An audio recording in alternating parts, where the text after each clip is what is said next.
नमस्कार। हमारी आज की कहानी का शीर्षक है सलाह लें लेकिन संभल कर। दोस्तों, कई बार ऐसा होता है कि हम किसी दुविधा में फंस जाते हैं और हमें किसी की राय की ज़रूरत पड़ती है। तब हम अपने आसपास के लोगों से उस बारे में सलाह मशवरा करते हैं कि हमें क्या करना चाहिए और क्या नहीं।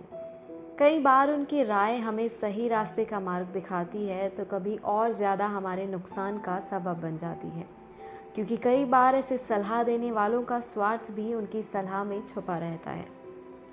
इसीलिए तो कहते हैं, सुने सबकी पर माने अपने विवेक और अंतरात्मा की। तो ज़्यादा देर न करते हुए इसे समझते हैं एक कहानी के माध्यम से। एक बार एक आदमी अपने छोटे से बालक के साथ एक घने जंगल से जा रहा था। तभी रास्ते में उस बालक को प्यास लगी और उसे पानी पिलाने उसका पिता उसे एक नदी पर ले गया।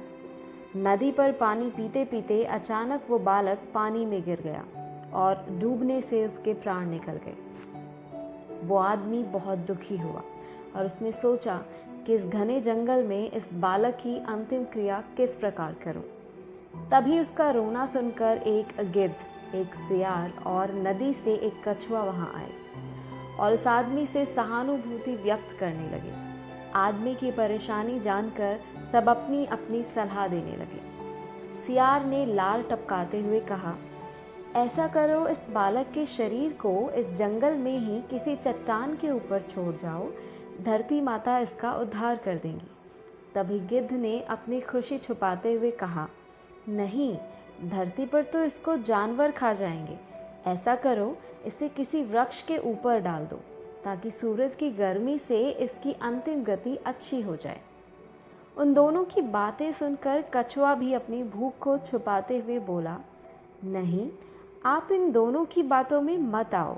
इस बालक की जान पानी में गई है, इसीलिए आप इसे नदी में बहा दो। और इसके बाद तीनों अपने अपने कहे अनुसार उस आदमी पर जोर डालने लगे। तब उस आदमी ने अपने विवेक का सहारा लिया और उन तीनों से कहा, तुम तीनों की सहानुभूति भरी सलाह में मुझे तुम्हारे स्वार्थ की गंध आ रही है। सियार चाहता है कि मैं इस बालक के शरीर को ऐसे ही ज़मीन पर छोड़ दूं, ताकि ये उसे आराम से खा सके। और गिद्ध, तुम किसी पेड़ पर इस बालक के शरीर को इसलिए रखने की सलाह दे रहे हो ताकि इस सियार और कछुआ से बचकर आराम से तुम दावत उड़ा सको। और कछुआ, तुम नदी के अंदर रहते हो, इसलिए नदी में अपनी दावत का इंतज़ाम कर रहे हो। तुम्हें सलाह देने के लिए धन्यवाद, लेकिन मैं इस बालक के शरीर को अग्नि को समर्पित करूँगा, ना कि तुम्हारा भोजन बनने दूंगा। यह सुनकर वो तीनों अपना सा मुँह लेकर वहाँ से चले गए।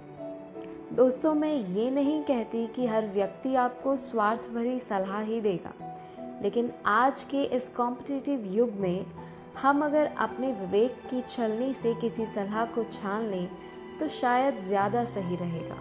हो सकता है कि आप लोग मेरी बात से पूरी तरह सहमत ना हो, पर कहीं ना कहीं आज के युग में भी ये सच तो है कि मेरे नज़दीक रहते हैं कुछ